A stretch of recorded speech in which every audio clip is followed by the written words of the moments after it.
আসসালামু আলাইকুম আল কারীমে স্বাগতম।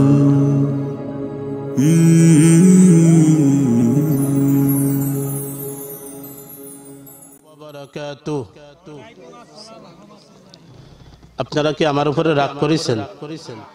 একটু জোরে বলেন দিন, রাগ করেছেন? সত্যি রাগ করেননি? মানুষ কম তাই খারাপ লাগতেছে। ইসলামের দাওয়াত দিতে মানুষ বেশি কমের কোনো তারতম্য নাই। ইসলামের দাওয়াত সকাল সন্ধ্যা রাত সব সময় একই ধারা একই সিস্টেমে চলবে। কথা কোন কথা ঠিক কিনা?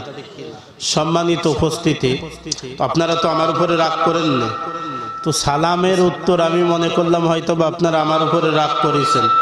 আলহামদুলিল্লাহ, রাগ করেননি, ভালো লাগতেছে। আলোচনার শুরুতে দুইটা একটা কাজের কথা আপনারা বলবো, আপনারা শুনবেন? আমার কথা শুনবেন তো?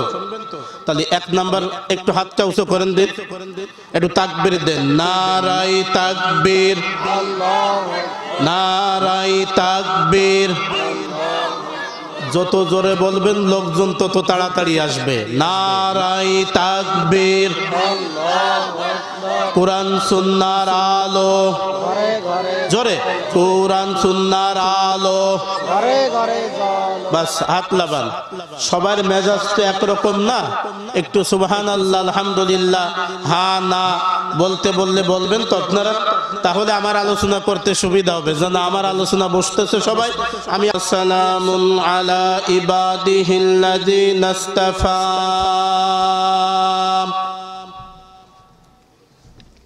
أما بعد فأعوذ بالله من الشيطان الرجيم. بسم الله الرحمن الرحيم. يا أيها الإنسان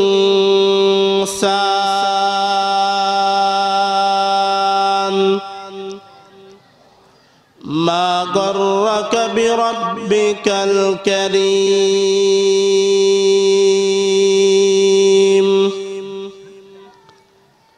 الذي خلقك فسواك فعدلك في أي صورة ما شاء ركبك.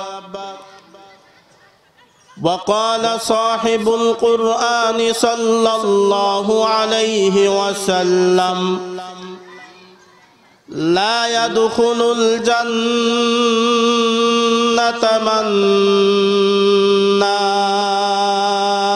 منان ولا عاق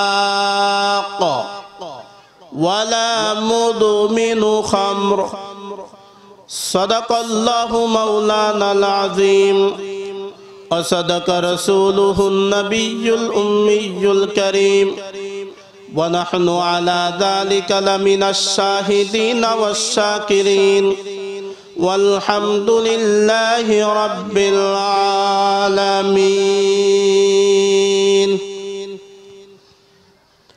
19তম বার্ষিক বিরাট ওয়াজ মাহফিল ও ইসালে সওয়াব। স্থান নড়িয়ার ডাঙ্গি প্রাথমিক বিদ্যালয় প্রাঙ্গণ। উক্ত ওয়াজ মাহফিলে প্রধান অতিথি হিসাবে উপস্থিত থাকবেন মুফতি ইসমাইল হাতেমি সাহেব। বিশেষ অতিথি হিসাবে উপস্থিত থাকবেন মাওলানা মুফতি মাসুদুর রহমান সাহেব এবং অন্যান্য হযরত উলামায়ে কেরাম। আল্লাহ তাআলার দরবারে লাখো কোটি শুকরিয়া, যে আল্লাহ জাল্লা জালালুহু আম্মা নওয়ালুহু আমাদেরকে অত্যন্ত ভালোবেসে দয়া করে মেহেরবানি করে আজকের যাবত পর্যন্ত সুস্থ সবল রেখে দীর্ঘ 1 বছর পরে হায়াতকে দীর্ঘায়িত করে আমাদেরকে রিয়াজুল জান্নার ভিতরে এসে বসবার মতন তৌফিক দান করছেন। এই জন্য আমরা সকলে একত্রিত হয়ে দিল থেকে আবেগ সহকারে ভক্তি সহকারে সিংহের গর্জনে কালিমাতুশ শুকর আদায় করছে আলহামদুলিল্লাহ। আর একটু জোরে বললে ভালো হয়, আলহামদুলিল্লাহ। কারণ কি এই আল্লাহর শুকরিয়া আদায় করলে লস হয় না লাভ হয়? জোরে বলেন। কম লাভ না বেশি লাভ? একবার যদি কোনো ব্যক্তি বলে, বুখারী শরীফের হাদিস, যদি কোনো ব্যক্তি একবার সুবহানাল্লাহ আলহামদুলিল্লাহ লা ইলাহা ইল্লাল্লাহ এই তাসবিহগুলা যদি কোনো ব্যক্তি একবার বলে, হুজুর সাল্লাল্লাহু আলাইহি ওয়াসাল্লাম বুখারী শরীফের হাদিসের ভিতরে ফরমান, তাসবিহাতুন ওয়াহিদাতুন খায়রুম মিনাদ দুনিয়া ওয়া মা ফিহা। হুজুর সাল্লাল্লাহু আলাইহি ওয়াসাল্লাম বুখারী শরীফের হাদিসের ভিতরে ফরমান, এই আসমান জমিনের মাঝখানে যে ফাঁকা জায়গা আছে এই জায়গাকে আল্লাহ তাআলা নেকি দ্বারা ভরপুর করে দেবেন। বলেন সুবহানাল্লাহ। আর একটু জোরে কন্না সুবহানাল্লাহ। এত বড় নেকির কথা শুনি আমাদের উৎফুল্ল হওয়ার কথা আছে না নাই? আছে। সম্মানিত উপস্থিতি, কথাগুলা দিল দিয়ে শুনবেন। মাগরিবের পরে দুইটা একটা আমলের কথা বলে আমি আমার মূল আলোচনায় যেতে চাই। যদি কোনো ব্যক্তি সূর্য ডুবার আগে আর সূর্য ওঠার আগে, দুইটা শব্দ কি আপনারা বুঝতে পারছেন? সূর্য ডুবার আগে, সূর্য ওঠার আগে যদি কোনো ব্যক্তি 100 বার পড়তে পারে সুবহানাল্লাহি ওয়া বিহামদিহি, আমার সাথে বলেন সুবহানাল্লাহি ওয়া বিহামদিহি। মুসলিম শরীফের হাদিসের ভিতরে এতটুকু আসছে, এর থেকে বেশি আসে নাই। যদি কোনো ব্যক্তি 100 বার সূর্য ডুবার আগে পড়তে পারে সুবহানাল্লাহি ওয়া বিহামদিহি, সুবহানাল্লাহি ওয়া বিহামদিহি, আবার যদি সূর্য ওঠার আগে 100 বার পড়তে পারে, অর্থাৎ মাগরিবের আগে যদি 100 বার পড়তে পারে সুবহানাল্লাহি ওয়া বিহামদিহি, ফজরের নামাজের আগে যদি পড়তে পারে সুবহানাল্লাহি ওয়া বিহামদিহি 100 বার, কয়শত বার? মাত্র 3 মিনিট সময় লাগবে। 3-6 মিনিট সময় যদি কোনো ব্যক্তি দিতে পারে প্রত্যেক দিন, মুসলিম শরীফের হাদিসের ভিতরে হুজুর সাল্লাল্লাহু আলাইহি ওয়াসাল্লাম ফরমান, যদি কোনো ব্যক্তি মাত্র 6 মিনিট সময় দিতে পারে প্রত্যেক দিন, কিয়ামতের দিন সব থেকে বেশি নেকিওয়ালা হবে ওই ব্যক্তি। বলেন সুবহানাল্লাহ। কে কে পারবো হাত তুলে দেখান এই আমলটা করতে? আল্লাহ তাআলা কবুল করেন, আমিন। এই আমল করতে আমরা রাজি আছি না ইনশাআল্লাহ? কিয়ামতের দিন দুনিয়াতে যত মানুষ আছে 800 850 কোটি বা যাই হোক যত মানুষ আছে সমস্ত মানুষের ভিতর আমি সবথেকে বেশি নেকিওয়ালা হতে চাই কি চাই না? চাই। তাহলে এই আমলটা আমরা করতে পারবো তো ইনশাআল্লাহ? যদি কোনো ব্যক্তি ফজরের নামাজের পরে 7 বার পড়তে পারে আল্লাহুম্মা আজরিনি মিনান নার, আমার সাথে যদি পারেন আপনারা পড়ে নেন। কয়েকটা আমলের কথা আজকে বলবো, বেশি কথা বলতে চাই না, যেহেতু মাগরিবের পরে একটা মূল্যবান সময়, লোকজন কম হোক আর বেশি হোক এই সময়ের একটা দাম আল্লাহর কাছে আছে না নাই? জোরে কোন আল্লাহু আকবার। যদি কোনো ব্যক্তি মাগরিবের পরে পড়তে পারে আল্লাহুম্মা আজরিনি মিনান নার, কয়বার? 7 বার। আল্লাহুম্মা আজরিনি মিনান নার। যদি ফজরের নামাজের পরে পড়তে পারে আল্লাহুম্মা আজরিনি মিনান নার, প্রত্যেক দিন সময় লাগবে 1-2 মিনিট। কয় মিনিট সময় লাগবে প্রত্যেক দিন? মাত্র 2 মিনিট সময় লাগবে। যদি কোনো ব্যক্তি প্রত্যেক দিন 2 মিনিট সময় দিতে পারে, ফজরের পরে 1 মিনিট দেবে, মাগরিবের পরে 1 মিনিট দেবে, আল্লাহুম্মা আজরিনি মিনান নার 7 বার পড়বে। হুজুর সাল্লাল্লাহু আলাইহি ওয়াসাল্লাম ফরমান, সে মরতে দেরি আমার জান্নাতে দিতে দেরি হবে না। বলেন সুবহানাল্লাহ।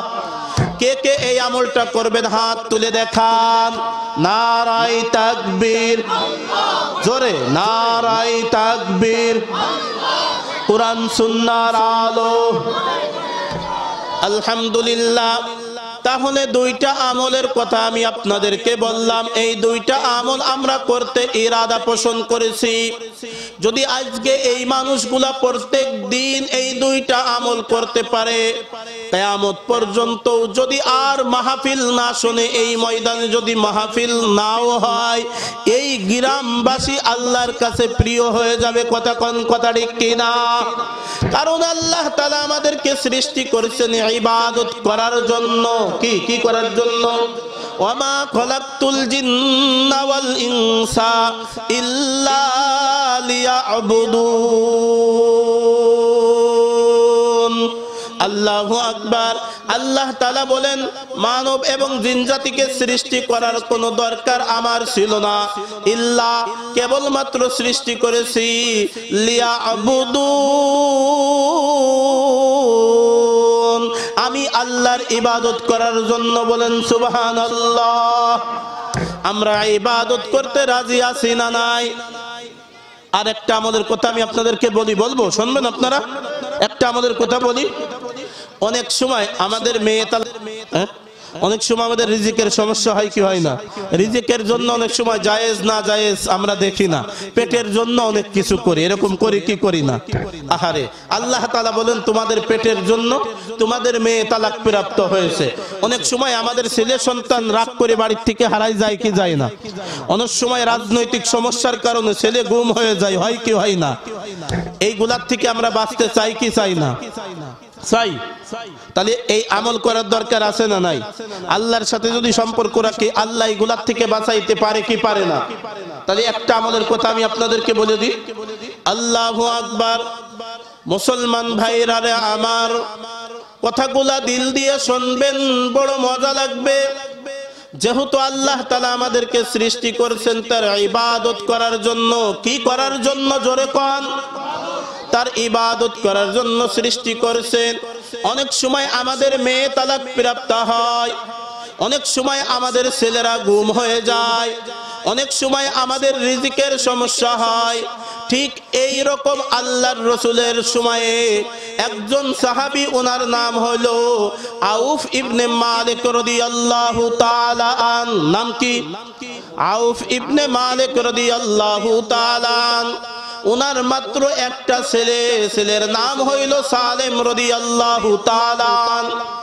ওনার ছেলেকে কাফেররা গুম করছে, ওনার ছেলেকে কাফেররা ধরে নিয়ে গিয়েছে। ওনার ছেলেকে আর পাইতেছে না। মা কান্নাকাটি করে, মা আল্লাহর কাছে দোয়া করে, ওগো আল্লাহ, আমার ছেলেকে তো কাফেররা গুম করেছে, আমি আমার ছেলেকে পাইতেছি না, তুমি আমাকে একটা রাস্তা বের করে দাও। 2-3 দিন চলিয়া গিয়াছে, ছেলের সন্ধান পাই না। স্বামী স্ত্রী দুইজন একসাথে বসিয়া পরামর্শ করছে, আমাদের ছেলেকে যদি পেতে হয় তাহলে সোজা আমাদেরকে আল্লাহর রাসূলের কাছে চলে যেতে হবে। বলেন সুবহানাল্লাহ। আল্লাহর রাসূলের কাছে গেলে সমাধান বের হয় কি হয় না? সমাধান বের হয়। দুইজন পরামর্শ করিয়া আল্লাহর রাসূলের কাছে চলে গেলেন। আল্লাহর রাসূলকে গিয়া বলে, ইয়া রাসূলুল্লাহ, ইয়া হাবিবাল্লাহ, আমাদের একটা মাত্র সন্তান, আমাদের কলিজার টুকরা কাফেররা ধরিয়া নিয়ে গিয়েছে, আমরা আমাদের সন্তানকে পাইতেছি না, এখন আমরা কি করতে পারি? আপনি একটা রাস্তা আমাদেরকে বের করে দেন। বলেন সুবহানাল্লাহ। আল্লাহর রাসূল রাস্তা বের করে দিতে পারেন কি পারেন না? জোরে কোন। আল্লাহর রাসূল রাস্তা বের করে দিতে পারেন। আল্লাহর রাসূল এই কথা শুনিয়া মাথাকে নিচু করিয়া চুপ করে বসে গেলেন। কারণ আল্লাহর রাসূল তো কখনো নিজের থেকে কিছুই বলতেন না। কথা কোন কথা ঠিক কিনা? আল্লাহর রাসূল চুপচাপ বসে গেলেন। বসে যাওয়ার সাথে সাথে তৎক্ষণাৎ জিবরাইল আমিন আল্লাহর রাসূলের কাছে চলে আসলেন। বলেন সুবহানাল্লাহ। আল্লাহু আকবার। আল্লাহর রাসূলের কাছে আসিয়া আল্লাহু আকবার, তখন একটা আয়াত নাযিল করলেন, ওয়া মাইয়াত্তাকিল্লাহা ইয়াজআল লাহু মাখরাজা। আল্লাহু আকবার। এই আয়াত নাযিল হয়ে গেল। আয়াত নাযিল হওয়ার পরে আল্লাহর রাসূল বলেন, তোমরা তোমাদের সন্তানকে পেয়ে যাবা, 2টা আমল করতে হবে। কয়টা আমল? জোরে কোন। আর একটু জোরে। আমি বলিছি না আপনারা কথা না বললে আমি আলোচনা করতে পারবো না। এতগুলা লোক যদি কাজে যান আর সেই কাজের তাকবীর যদি আপনারা দিয়ে দেন এলাকাতেই প্রকম্পিত হয়ে যায়। তাই আজকে আল্লাহর সন্তুষ্টির জন্য একটু বেশি বলতে পারবো না। সেই ডালের কাজের কথা কি আপনাদের মনে আছে? ডাল নিয়ে সরকি নিয়ে বল্লভ নিয়ে এক সময় কাজে করতেন না আপনারা? সেগুলা মনে নেই? এই আইগোরে পিছু এরকম বলতেন কি বলতেন না? সেই সময় তো খুব জোরে হয়, তখন ওই কাজে কোনো লাভ নেই। একবার সুবহানাল্লাহ, একবার আলহামদুলিল্লাহ, একবার আল্লাহু আকবার বলবেন, কম পক্ষে 70 নেকি দেয়া হবে। বলেন সুবহানাল্লাহ। কিয়ামতের দিন একটা নেকির ওজন কত হবে? তাসবিহাতুন, একটা নেকির ওজন হবে উহুদ পাহাড় পরিমাণ। একটা নেকির ওজন কি পরিমাণ হবে? আযমু মিন উহুদিন। আল্লাহ রাসূলের হাদিস। যদি এই নেকিকে এক পাল্লায় দেওয়া হয় আর উহুদ পাহাড়কে যদি এক পাল্লায় দেওয়া হয়, নেকির পাল্লা ভারী হয়ে যাবে। বলেন সুবহানাল্লাহ। এই কারণে একটু বেশি বেশি বলি, বলতে পারবো না ইনশাআল্লাহ। আল্লাহু আকবার কোন কথার জন্য বলতেছিলাম বলেন? সবাই ভুলে গেছে। আল্লাহু আকবার। তো আল্লাহর রসুলের কাছে চলে আসলেন। আল্লাহর রসুল বললেন কয়টা আমল করতে হবে? 2টা আমল করতে হবে। 1 নম্বর আমল হইল তোমরা তোমাদের ছেলেকে পেয়ে যাবা, কোনো সমস্যা নাই, তোমরা তোমাদের ছেলেকে পেয়ে যাবা। 1 নম্বর আমল হইল তোমাদেরকে 1 নম্বর কাজ হইল আল্লাহর উপরে ভরসা করতে হবে। কার উপরে? জোরে কোন, কার উপরে? ওয়ামাই ইয়াত্তাকিল্লাহা ইয়াজআল লাহু মাখরাজা। যদি কোনো ব্যক্তি মুত্তাকি হয়ে যেতে পারে, মুত্তাকি কাকে বলা হয়? তাফসীরের ভিতরে অনেক প্রকার মত এসেছে, তার ভিতরে সর্বোত্তম মত হইল মুত্তাকি হইল ওই ব্যক্তি যে নাকি জীবনের সব গুনাহ কাটা ছেড়ে দিতে পারে। বলেন সুবহানাল্লাহ। ওই ব্যক্তিকে বলা হয় মুত্তাকি, যে নাকি গুনাহ করবে না, আগে গুনাহ করেছে এখন আর গুনাহ করবে না, ওই ব্যক্তি মুত্তাকি হয়ে গেল। আল্লাহু আকবার। আল্লাহর রাসূল বলেন 1 নম্বর আমল হইল তোমাদেরকে আল্লাহর উপরে ভরসা করতে হবে। আল্লাহর উপরে ভরসা করার মানে কি? আল্লাহর উপরে ভরসা করার মানে হইল তোমরা গুনাহ ছেড়ে দাও আর সব ফয়সালা কার উপরে? জোরে কোন। সব ফয়সালা আল্লাহর উপরে। তোমরা এই ইয়াকিন করে নাও, তোমরা এই বিশ্বাস করিয়া নাও। আল্লাহু আকবার। তারা এই বিশ্বাস করিয়া নিলেন। একটা আমল চলিয়া গেল। 2 নম্বর আমল হইল প্রত্যেক দিন 100 বার দুরূদ শরীফ পড়তে হবে। কি পড়তে হবে? 100 বার দুরূদ শরীফ পড়তে হবে। যে দুরূদ পারি সে সেই দুরূদ পড়বে, কোনো সমস্যা নাই। 100 বার দুরূদ পড়ার পরে এরপরে 499 বার পড়তে হবে লা হাওলা ওয়ালা কুওয়াতা ইল্লা বিল্লাহ। কি পড়তে হবে? লা হাওলা ওয়ালা কুওয়াতা ইল্লা বিল্লাহ। 100 বার দুরূদ পড়ার পরে এরপরে পড়তে হবে লা হাওলা ওয়ালা কুওয়াতা ইল্লা বিল্লাহ। 499 বার যখন লা হাওলা ওয়ালা কুওয়াতা ইল্লা বিল্লাহ হয়ে গেল, 500 বার হতে বাকি আছে কয়বার? 1 বার বাকি আছে। 1 বার পরিপূর্ণ পড়তে হবে লা হাওলা ওয়ালা কুওয়াতা ইল্লা বিল্লাহিল আলিয়্যিল আযীম।